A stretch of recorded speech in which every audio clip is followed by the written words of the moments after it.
Steel scrapped its ambitious plans to develop a multi-billion-dollar steel mill at Tomago in March this year. Now Protec Steel's plans for a plant at Kooragang Island are in jeopardy. Despite a number of extensions from the Regional Land Management Corporation, Protec has been unable to secure funding for a mill, opening the door for proposals from other organisations. It means that the prime land that was locked up in the Protec option is now available for people to consider going forward. It's not fair for this region to continually tie that vital piece of land up. 800 hectares of industrial land is now available, the state government today calling for detailed expressions of interest for both the Tomago and Kooragang Island sites. I've had discussions with people that have come to me that there is some interest in a third coal loader, and there's also interest in that loader being located on that former Protec land because it is a prime site. Meanwhile, United Guinean's plans to build 41 suburban carriages for City Rail, along with 14 new diesel passenger cars for the Hunter, are on track. Construction of the cars has begun, and Guinean is now looking to recruit an extra 200 workers to assist with its heavy but welcomed workload. Colleen West, NBN News.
The moment Ben Kennedy rejected Newcastle's offer and was allowed to test the open market, most assumed that meant the Knights had secured Andrew John's signature. His management says that's not necessarily so, but it's long been thought the Knights could only keep one of the two big-name stars or risk losing a crop of rising talent. And we want to try and reflect their value to us with the offers that are made, but there's got to be some limits on what we do, and that's a position we've always been in. While the door is not shut on Kennedy, the club is now moving on Kurt Gidley and Tamana Tahu, the latter to return to the side tomorrow night against Parramatta. Out of the team, though, is Matt Parsons, who's failed to recover from a torn leg muscle. But 5'8" Steve Witt wouldn't be missing this game for the world. The Toowoomba-bred back will go face-to-face with his younger brother Michael for the first time since they were boys in the backyard. I always used to clean him up, mate, so I think he might have a few get squares on me. Recently forcing his way back into the starting side, Michael starts in an Eels side under pressure to perform, while Steve has grown each week with the confidence around him at Newcastle. But both are sure to follow strict family orders as well. I don't really care who wins, but as long as we both play well and we don't get in a fight, Mum said.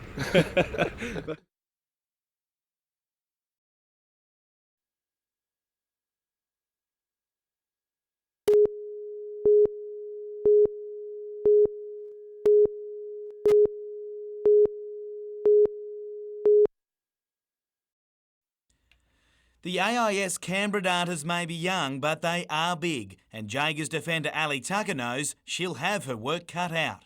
I'm 6'1" and I'm actually pretty much short compared to some of those girls down there. The Hunter defender believes at this level it's all in the head, and after lapses in concentration in recent weeks, the Jaegers have worked on being strong for the full game. When we're starting to have a bit of fatigue, mentally more so than physically, that we're recognising the signs and having keywords to sort of put us back into the focus.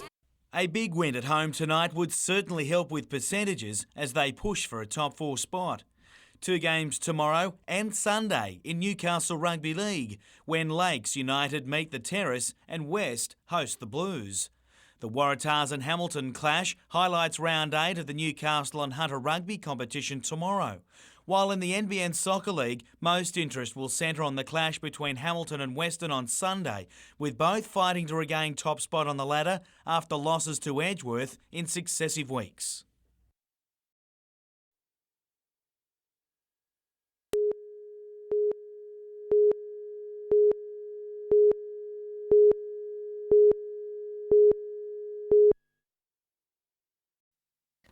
If building a home wasn't expensive enough, the Master Builders Association says the cost of local government regulations in the Hunter is greater than anywhere else in the country.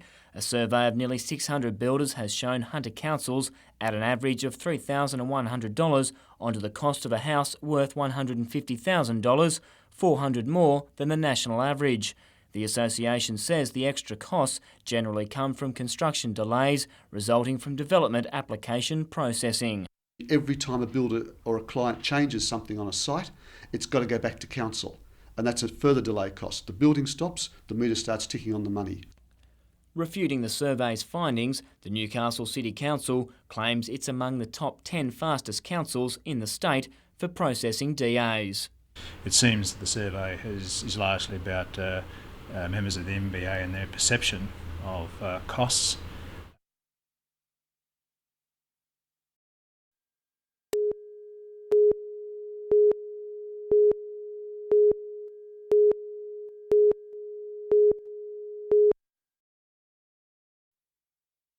The 19th century Victorian architecture of the Walker Waterworks could have been custom made for a folk festival.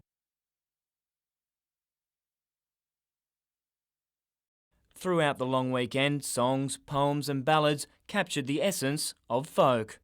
Well, I think it's extremely important. It's really the culture and the traditions of the people. On stage or outdoors, a muso only needed his button accordion and an audience.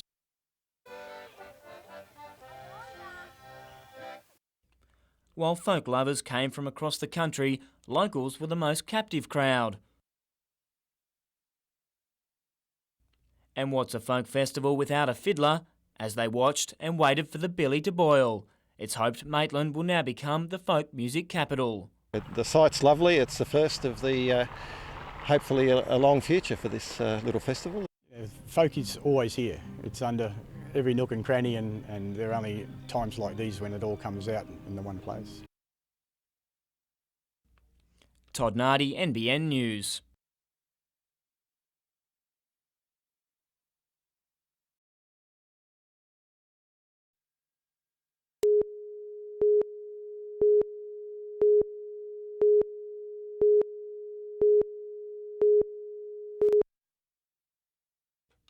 If you're a regular blood donor, then soon you'll be able to donate anywhere in Australia at any time, without lengthy interviews and forms.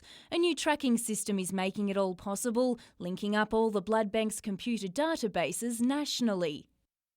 If you go into Queensland or South Australia, say at the moment, your details won't be there. And of course, that particular blood service has got to track back with us to find out if these people are eligible donors. With the new system, that won't happen because the details are already there. But more importantly, the blood tracking system will save lives. When there's a shortage, blood can be instantly sourced. If we need, for example, O positive here in Newcastle or in Sydney, we can look and we can tell immediately whether they've got blood in Tasmania, whether they've got in Melbourne, whether they've got in Darwin or Perth, and we can take action straight away. All New South Wales blood banks will be closed on Monday, June the 28th, as staff transfer the existing databases to the new computer system. That will pose a major problem for hospitals, as Hunter blood banks alone will lose 1,300 donations during the closure. They're urging people to make a blood donation over the next 2 weeks. Jane Goldsmith, NBN News.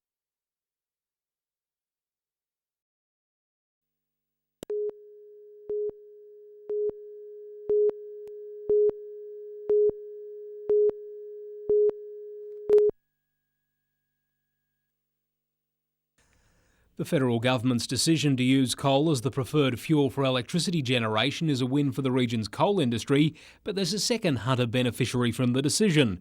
The CSIRO Energy Centre at Steel River will benefit from the move to further develop clean coal technology. The announcement that there is going to be a low emissions fund is terrific, and particularly some of the emphasis on some of the systems that we're trying to put into place is great for us. The government's timing is also expected to favour the solar-powered centre to secure funding for new solar research and a project to combine old and new energy technologies. What we're trying to do is catalyse the meeting of the minds, if you like, between solar energy on one hand, renewables on one hand, and fossil fuels on the other. And if we can pull those together, then we're really starting to make progress for the future.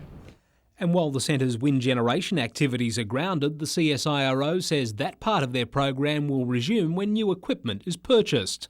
But they will be back, and they are going to be an essential part of this building, this facility's energy generation facilities. Gary Blair, NBN News.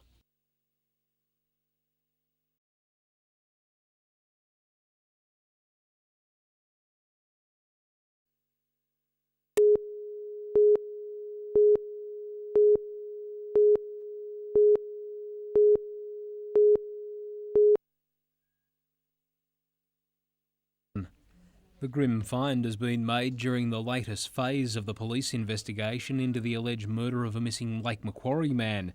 Detectives say the remains are those of an adult, but they won't speculate on whether it's the body of Damien Meredith, who disappeared almost 2 years ago. Police have already charged 2 men with murder as a result of recent investigations into the Meredith case.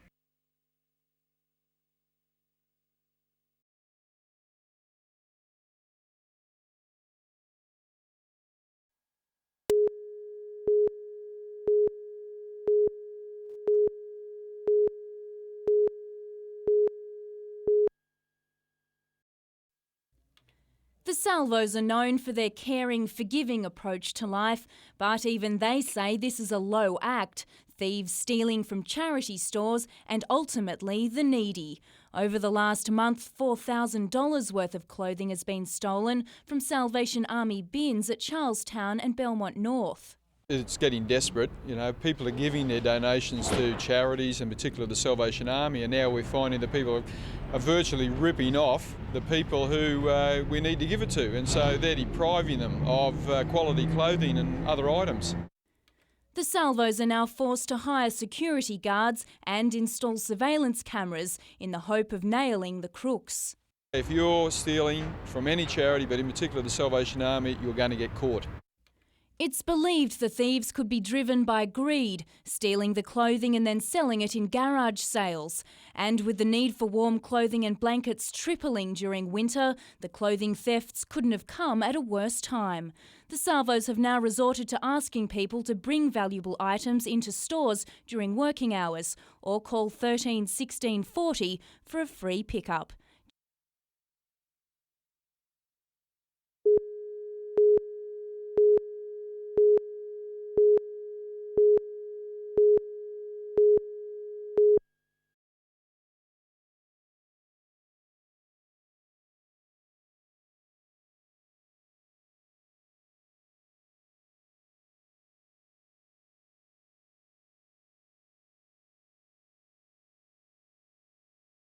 And this award, I guess, gives us back some inspiration to keep continuing the hard work that we do.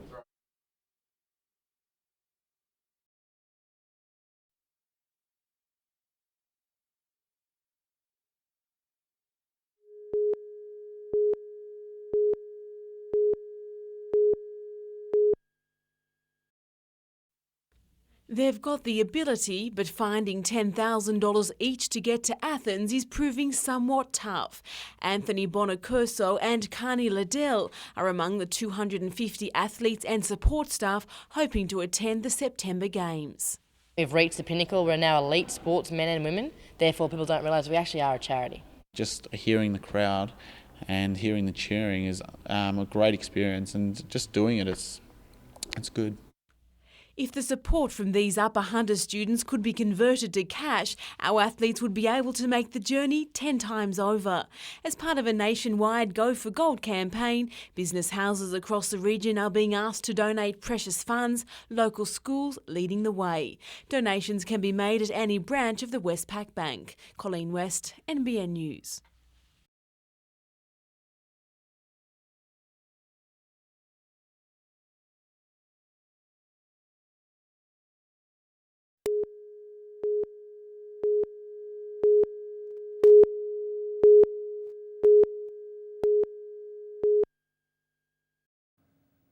Origin 2 unearthed some new champions for Queensland, while for New South Wales, Freddie Fittler played his heart out, didn't get the fairy tale, but I'm tipping that he will be back in the decider and will be ushered out a champion. But it was Billy Slater's night, scoring 2 tries. The second one was amazing after regathering the ball from a Darren Lockyer kick, casually carrying the ball in one hand, chips over the top of Minicello and scores a great try. He has the rare ability to be able to change direction without losing any speed, just like a young Brett Mullins in his heyday. But it was 4 minutes later that he made this try-saving tackle on Tamana Tahu, who was going over for his 3rd try. And in this passage of play late in the second half, his solo efforts really did seal the game for the Maroons. Willie Tonga also deserves a rap for his excellent effort on debut. Both these guys will be in the Queensland side for years to come. Now, a host of players will be backing up tonight at Aussie Stadium, where the Knights take on the Roosters. In a great boost for the Knights, Kurt Gidley has re-signed for 2 years, and he will be crucial as the club tries to snap out of a 3-game losing streak. The Knights are fielding a very inexperienced forward pack and a bench full of rookies, and they'll do it tough tonight. Anyway, on Saturday, 3 good games. I'm tipping the Bulldogs to win at Central Coast Stadium, Rabbitohs to make it 2 in a row, Broncos to back it up also. On Sunday, I like the Cowboys, Panthers and the Dragons to win their games. Good luck with your tips. I'll see you all next week.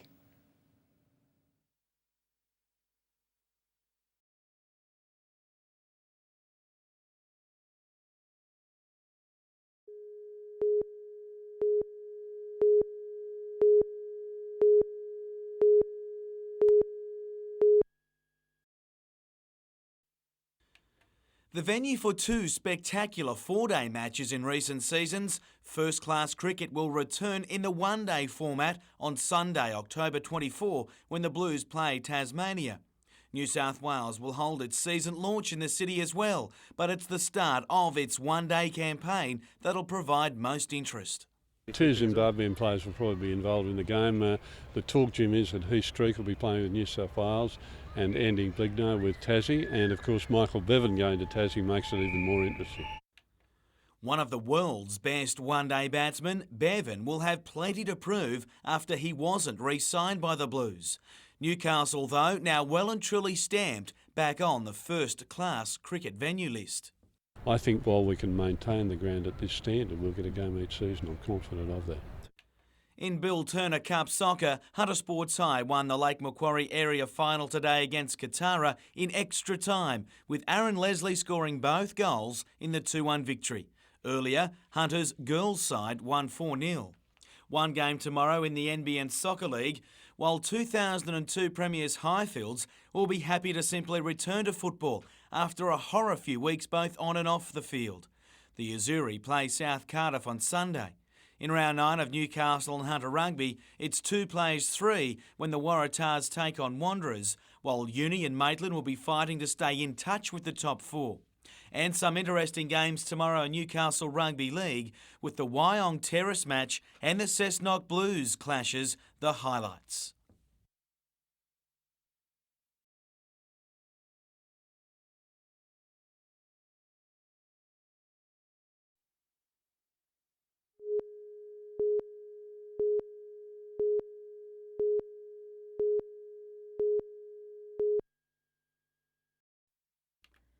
Early Early Wednesday morning, police received numerous calls from drivers complaining about a sofa lying across the Pacific Highway at Nord's Wharf. Tuggerah Lakes police were sent to the scene and cleared it off the road. But yesterday morning, more than 24 hours later, an RTA road crew discovered a 45-year-old man dead inside a car wreck, 30 metres down an embankment on the same stretch of road. Since the discovery of the vehicle, we've learnt that there was furniture on the road on Wednesday morning, and it would be plausible that it may be attributed to that. Police believe Trevor Dias, an accountant from Blacksmiths who was travelling to Sydney on Wednesday morning, swerved around the couch and lost control. Police are now appealing to the person who may have been carrying the sofa to come forward. It may be that the person hasn't discovered the problem until they've got to their destination, and we accept that, but we need to speak to them if at all possible. And the fatality has reignited police warnings to ensure all items in trailers are secure, otherwise you could face a $280 fine. Jane Goldsmith, NBN News.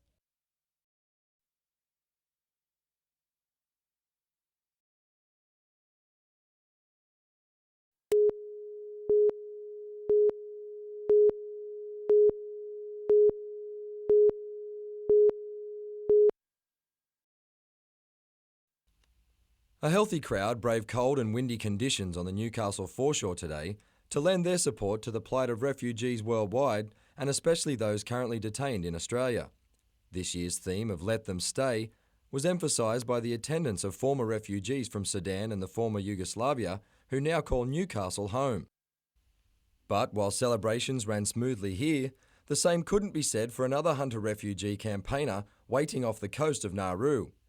Stavros Georgopoulos is part of the flotilla of hope that had travelled over 4,000 kilometres to the tiny island nation in the hope of delivering gifts and messages of encouragement to refugees detained on the island. At sunrise this morning, the two-yacht flotilla sat just 2 kilometres off the coast, but because they hadn't been issued with visas, they were quickly confronted by 4 customs vessels. Officials then refused to listen to suggestions for the exchange of gifts. They badly refused to do this. They said, no, you must leave or we'll arrest you. Not only did they do that, they also said that we had to go further than 12-mile zone to go to a 24-mile zone. Now we're about 5 miles away from there, heading to the Solomon Islands, heading home with the gifts. Despite today's developments, the flotilla believe the trip has been a success.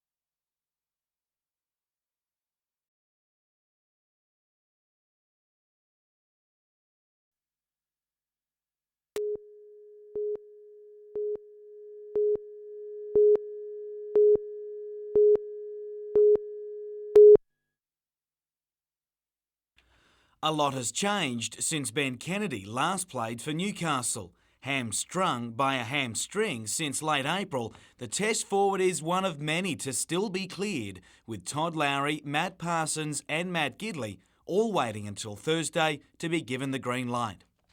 As confident as we can be. He would be if the side named today does run out against the Sea Eagles at home on Sunday. After 4 straight losses, it's time to turn things around. I'm looking forward to our preparation on Thursday and Saturday and getting ourselves in good shape for Manly and trying to get our season back on track. It's hard to avoid the Andrew John saga though, and after a conversation last night between the coach and his captain, Hagan remains confident of a positive outcome for the rugby league club. We'll put our best position to Andrew and his manager. We've been pretty patient and we'd like something resolved probably by the end of the week. The same could be said for winger Tamana Tahu, who is yet to decide on a deal offered by Newcastle.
When police and fire crews arrived, both the car and prime mover had been incinerated. It's believed the 44-year-old driver of the Daewoo hatch was travelling along the Woodbury Road to work when his car collided with the semi-trailer. Tragically, the man, who was the father of young children, died on impact. We seem to be able to confirm at this stage anyway that at about 9 a.m, as I said, a southbound Daewoo hatchback has crossed the incorrect side of the road where it's collided head-on with an oncoming heavy vehicle. The impact of the crash ripped the engine out of the small car. The Lake Macquarie truck driver escaped from his vehicle shortly before it went up in flames. Police say he tried unsuccessfully to free the man from the hatchback. The truck driver was taken to Maitland Hospital with minor injuries. The crash happened on a long, straight section of Woodbury Road. Given the nature of the accident and the fact that the car has been incinerated and most of the truck's been destroyed by fire, it's going to take us some time to work out exactly what happened. Todd Nardi, NBN News.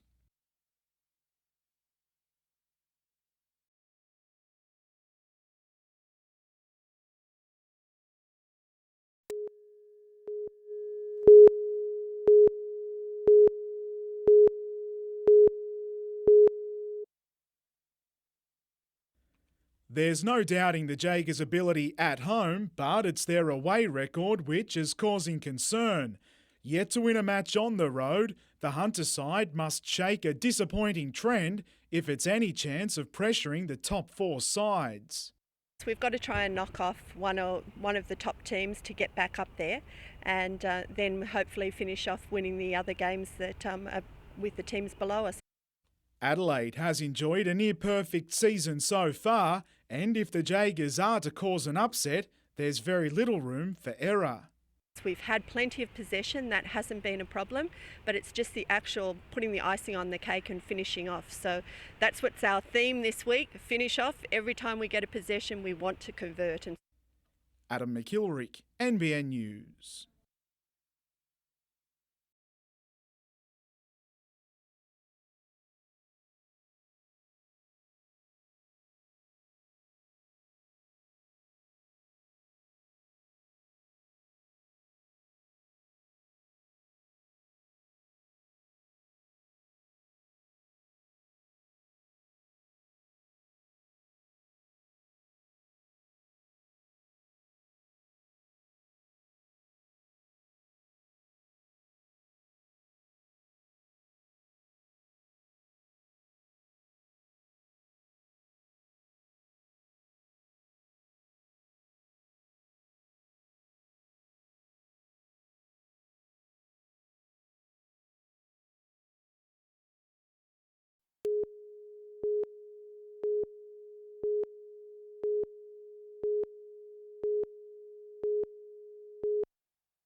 Opened back in 1915, the North Wing was the main hospital building at the Royal Newcastle, situated right next to Newcastle Beach. The sea air was probably a very good way of helping in the recovery, and also the views are magnificent, so one would think psychologically it was terrific for the patients. That was until 1989 when the earthquake hit and it was closed. Today the exterior looks much the same as it always has, but inside it's been fully restored, the developers stripping it back to the bare bones. It's now Newcastle's affluent who enjoy those sea breezes and panoramic views, with the North Wing transformed into 12 luxury apartments. You can count the number of ships out there. You've got, when surf's up. You see the waves going past. And it seems the rich history is what's enticing many buyers, with original features now strong selling points. What I find interesting is that people come in and when we're marketing, and they'd come in with a big smile on their face and say, "Oh, I had my tonsils out when I was a kid in this building, and I've had my appendix out." But the new residents may be getting more than they've bargained for, with some stories floating around that ghosts of former patients haunt the $1 million apartments. I've heard the stories, but it's only been stories. No, I've never met anyone who said, "Yes, I do." We've met ghosts. Jane Goldsmith, NBN News.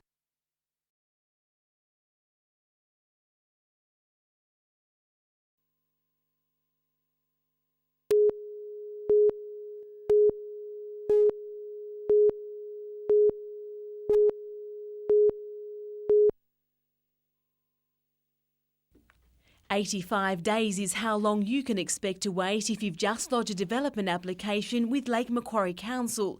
And if you have a major development in mind, 3 years isn't out of the question. With processing times for DAs now more than double the state average, Council has taken the unprecedented step of calling Bankstown City Council for help. They apparently have capacity to, in effect, work as a large consultant planning organisation for us. Council has contracted out some applications to local private consultants, but says these resources are limited, forcing it to look to Sydney. While negotiations are still underway, Mr Piper hopes Bankstown will help ease heavy workloads for local planners and building surveyors by dealing with simple applications. Council says recent resignations have placed employees under more pressure as they battle to sort through growing piles of paperwork. And while assistance from Sydney will help, it's only a short-term solution. And we've identified a number of areas where we can streamline and simplify the process as well, which will benefit our staff and applicants. Colleen West, NBN News.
Nestled among picturesque acres in Cessnock, it's not hard to see why people come to Mayumari to be healed.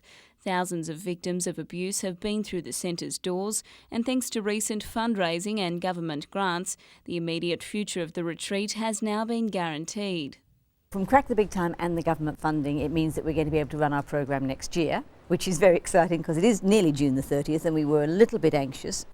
Mayumari has helped people like Shirley, who's now a volunteer at the centre, to overcome sexually, emotionally or physically abusive childhoods. I was a very withdrawn, sad person before I came here, and I found that I am more confident in myself. I'm not as depressed, or I'm not depressed anymore. One of the main projects for this year is the construction of Eva House, which will provide medium-term accommodation for teenage girls who have suffered abuse at home. Surveys of people who have spent time at Mayumari revealed 96% found their stay life-changing or very effective, and the statistics don't end there. 50% of the people who were on unemployment or social security benefits are back in work. So we save the government conservatively, that's the federal government, $700,000 a year. Jessica Phyllis, NBN News.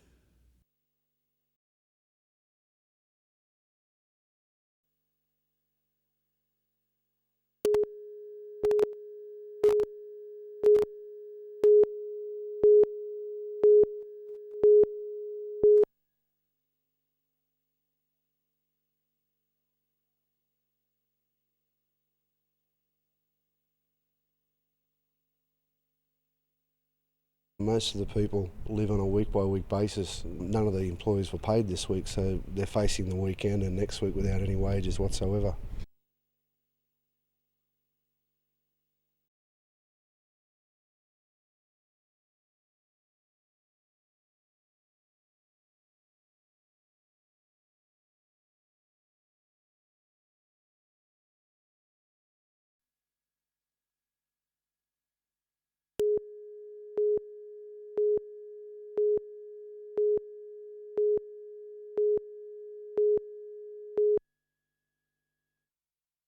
Desley Henderson Salcedo is the first to admit setting up her South American furnishings business in the city's West End was a huge gamble and one that's yet to pay off.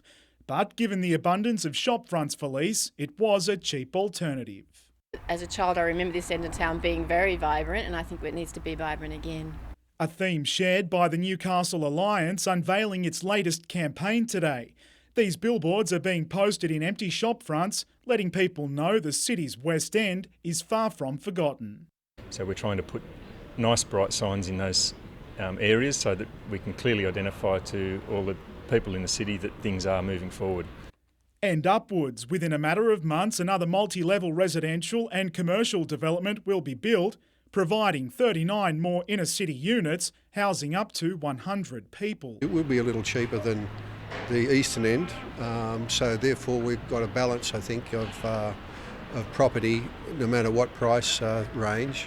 It's close to Honeysuckle, it's close to the harbour, and it's close to good transport linkages. Adam McIlrick, NBN News.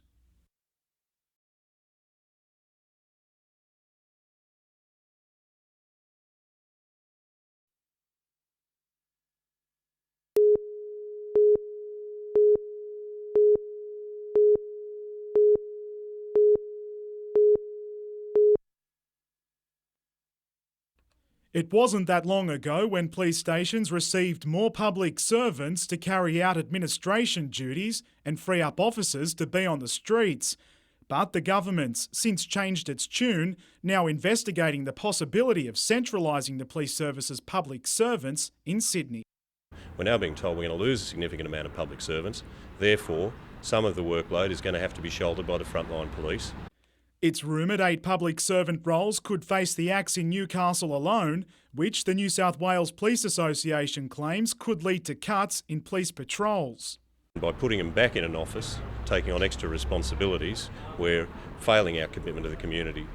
It's also understood some public service staff working in local police stations have already been told they'll soon be out of a job. But a spokesperson for the Police Minister says that shouldn't be the case, especially given no decision has yet been made. Adam McIlrick, NBN News.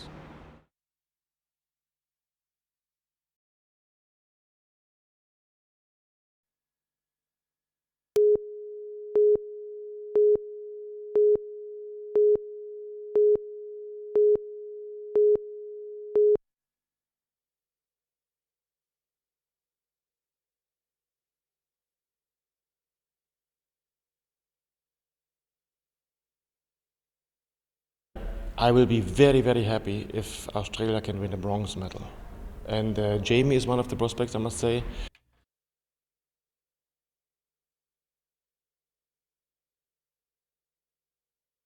Because I don't want to go there for just a tracksuit. I want to get something out of it.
Newcastle is a far cry from software giant Bill Gates' world, but even so, the billionaire's money will soon help those in Newcastle's Aboriginal community who feel isolated through a lack of technological skill. We're approximately receiving around $80,000 there for our first year to develop our IT program for Aboriginal people. And it doesn't stop there. Microsoft will roll out extra funding over the next 5 years. Yarn Teen IT project manager Darren McKenny says his organisation is overwhelmed and honoured to be chosen as one of 5 charities to benefit. He met Bill Gates and John Howard in Sydney earlier this week and presented Mr Gates with a gift from Newcastle's Aboriginal community.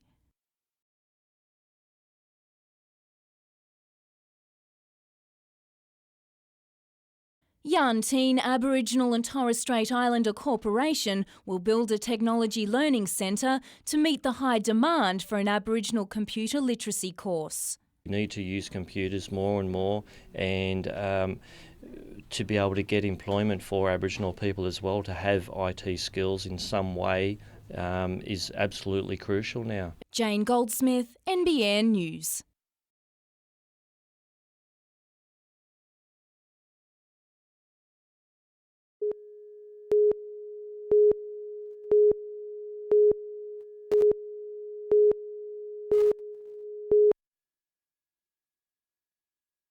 Some would say paying $300 for a horse with a life-threatening tumour wouldn't be a very wise investment, but Rebel Morrow disagrees. He had problems in his skull, which you probably can see there with all the bumps and things. So I had to have a few operations to get them out of his head. And yeah, but I've given him a favour by saving his life, and he's definitely giving me back plenty more favours.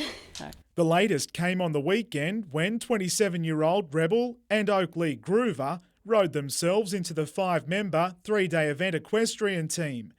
One of 2 debutantes, Rebel still can't believe her appointment, but the same can't be said about her partner in crime. Straight after he's eaten his breakfast, like you'll find him laid like flat out, like and snoring, like he loves it. So, but with him having such a laid-back nature makes him such an awesome competitor because he just doesn't waste energy and time stressing over things. It's on these windswept paddocks on Carroll's Ranch near Rutherford where Rebel and Groover will prepare for the Athens Olympics, a campaign that almost didn't happen. Adam McKilrick, NBN News.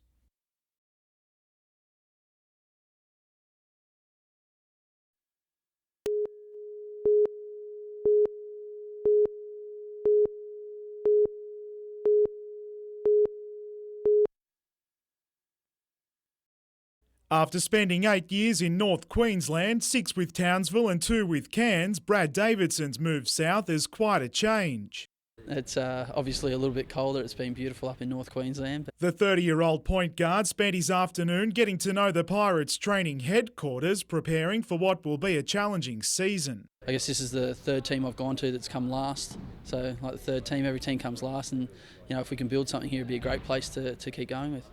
His new teammate Mitch Selwood and assistant coach Tim Mallon are tonight en route to Europe, touring with the Australian under-22 side. I've packed my bags about 10 times now, so can't wait to get over there. I missed the pre-season with the start of the pre-season with Torres, but you can't not play for your country whenever you get asked. So we play a 9-game series, come home, and we have about 8 days, and then we'll tackle New Zealand for the right to go to the World Championships next year. Adam McKilrick, NBN News.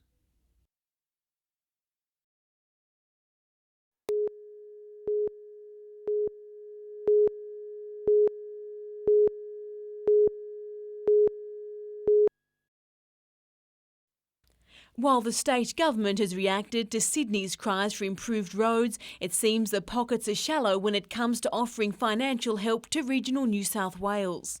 We're investing it because the towns need it, because we need to save lives, and they've walked away from the argument.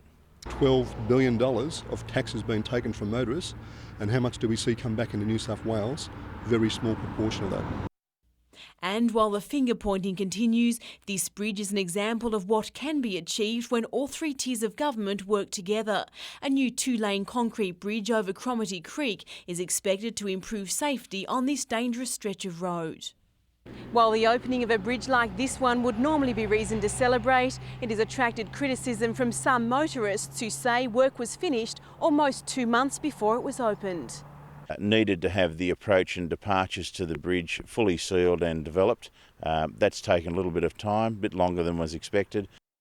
To another important structure, and it may have taken 12 months to repair, but the damaged lift span on the southbound Hexham Bridge is now operational. Colleen West, NBN News.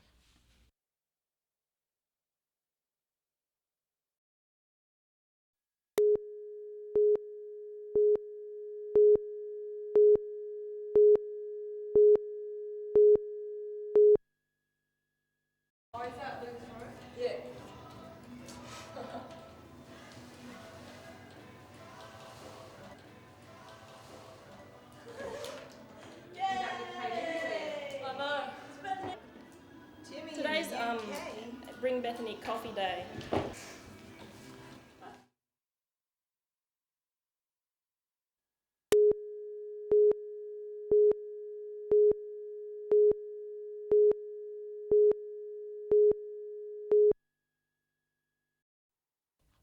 There's not too many people who've spent a sunny Thursday afternoon at the Trots in Newcastle. In fact, only the handful of punters who are at the International Paceway today. As part of the state's harness racing restructure, Newcastle has been given 26 Thursday afternoon meetings and 49 Saturday nights. That's an increase of 34 race meetings a year for the club. It's the start of a new racing era in this region. We're the only TAB harness racing club in the whole Hunter Valley, Newcastle area. The Newcastle Paceway has plenty of opportunity to make up for today's slow start, with 2 meetings scheduled per week for the next 2 months. Having 75 TAB meets this financial year ranks Newcastle in the top 6 busiest tracks in Australia. However, Newcastle's gain is Maitland's loss. Despite protests from the city's pacing fraternity, Maitland now has no TAB meets at all. Look, it was an emotional issue, but Maitland's been retained as a training centre and they have some non-TAB meetings granted back to them. The local participants here race at both venues. Trainers and owners will benefit in the back pocket. Last year, Hunter clubs paid out $1.9 million in prize money. This year it's expected to be at least $2.7 million at Newcastle alone. It's great news for the participants. Our base prize money will go to $4,100 on a Saturday night, which is a substantial increase over the previous years. Todd Nardi, NBN News.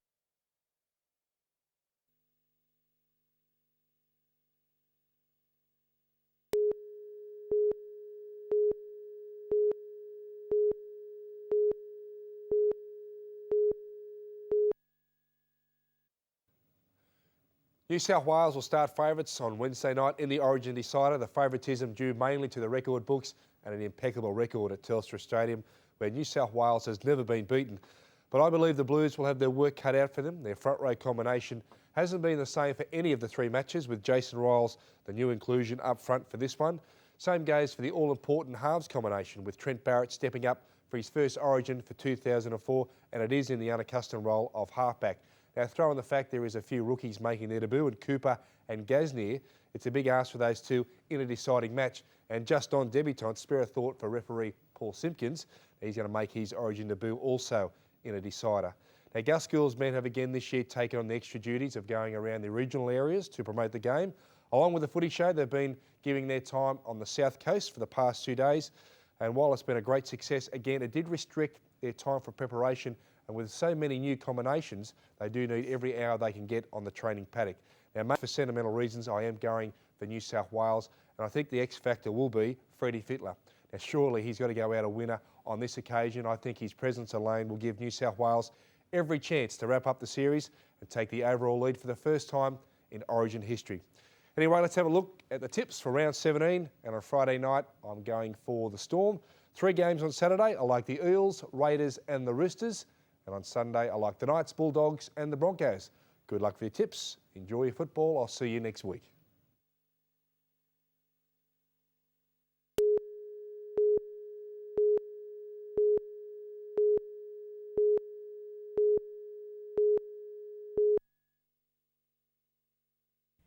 It's a developer's dream, land with water views hindered by nothing more than a few shrubs and trees. Expressions of interest have been called for the 3.75 hectare portion of land zoned tourism and recreation on the Brothers of St John of God site at Morisset Park, also known as Kendall Grange.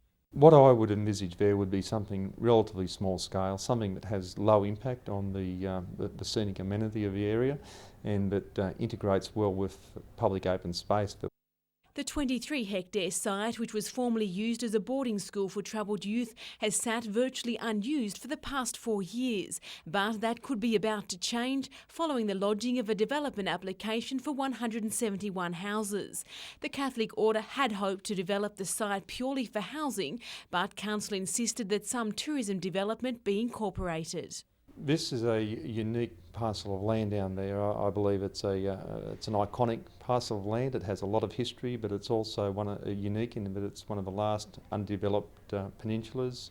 Money from the sale of the land will be injected into social and welfare programs run by the religious order.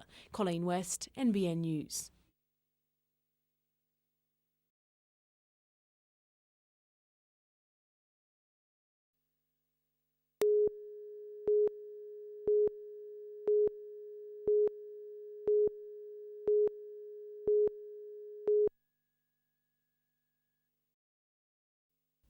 There'll be an extra 20 radiation therapy places available at Callaghan campus in 2005, along with 8 in speech pathology, but that's where the good news ends.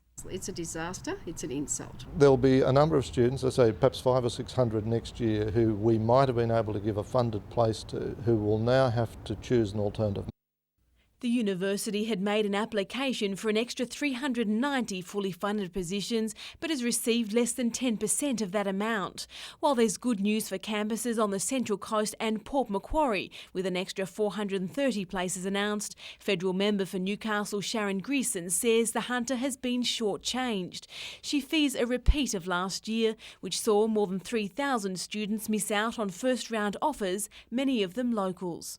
To meet those 3,000 extra demands will be impossible unless you want to buy a place and pay full fees or you want to move away.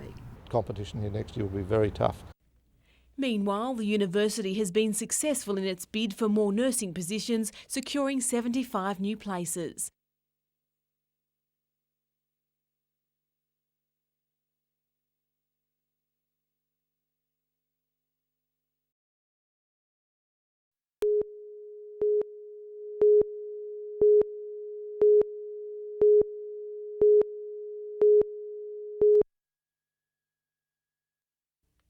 It wasn't simply part of a school that was left charred and ruined, but also vast volumes of learning. More than 10,000 books were burnt, the library contained 24 computers and a long list of other electronic equipment, all of it completely destroyed.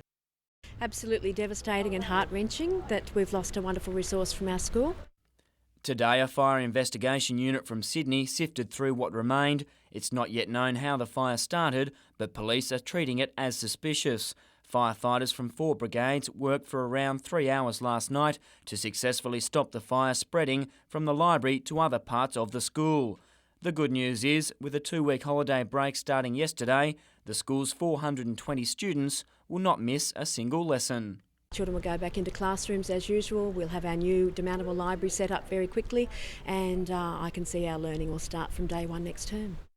The library was only 20 years old and the newest part of the Cessnock West School. The damage bill is expected to be around $750,000. It comes just 2 weeks after a fire caused $2.5 million at Belmont High. We're trying to get the community more aware of these arson-type fires and keep their eyes and ears open. If they see something suspicious, the Crime Stoppers numbers, they've got a special team there dedicated to arson prevention. Well, hopefully not a trend, but very concerning that we could lose so many resources and so much property in just a short time with a flick of a match. Todd Nardi, NBN News.